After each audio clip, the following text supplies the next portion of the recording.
மனிதர்கள் பொதுவா கேட்கிற கேள்வி என்ன? கடவுள் இருக்காரா? இல்லையா? கடவுள் நம்பிக்கை இருக்கிறவருக்கும் இந்த கேள்வி இருக்கு. கடவுள் நம்பிக்கை இல்லாதவருக்கும் இந்த கேள்வி இருக்கு. இப்ப நான் ஒரு கேள்வி கேட்கிறேன். இந்த கேள்வி கேட்குதுல்ல, கடவுள் இருக்காரா? இல்லையான்னு. இந்த கேட்கிற கேள்வி யார் உள்ள இருந்துன்னு என்னைக்காச்சும் கேட்டிருக்கீங்களா? உதாரணத்துக்கு நீங்க கார்ல போயிட்டு இருக்கீங்க. கார் டிரைவர் தான் கார் ஓட்டுறாரு. கண்ணாடி அது கார்ல. இன்ஜின்ல இருந்து சவுண்ட் வருது. கார் ரேடியோ வேலை செய்யல. நீங்க இப்ப யார கேள்வி கேட்பீங்க? கார் டிரைவர் தானே கேள்வி கேட்கணும். ஏன்பா ஒழுங்கா மெயின்டெயின் பண்ண மாட்ற கார? கார் இன்ஜின்லேருந்து சவுண்ட் வருது, ரேடியோ வேலை செய்யல. இதெல்லாம் கவனின்னு சொல்லணும்ல.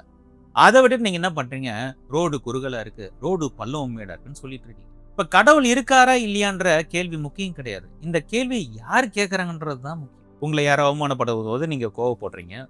உங்களுக்கு பயம் வரும்போது நீங்க பாதுகாப்ப தேடி ஓடுறீங்க. இதெல்லாம் யாரு? யோசிச்சு பாருங்க. உங்களுக்குள்ள நினைவுகள் இருக்கு, எண்ணங்கள் இருக்கு, உணர்ச்சிகள் இருக்கு. ஆனா நான் என்பது தனியா இருக்கா? இந்த நான் என்பது தனியா இருக்கான்னு என்னைக்காச்சும் யோசிச்சு பார்த்திருக்கீங்களா? இது யாருன்னு கேள்வி கேட்டிருக்கீங்களா? உங்களுக்குள்ள இருக்க ஈகோ மாஸ்டர் டிஸ்ட்ராக்டர்.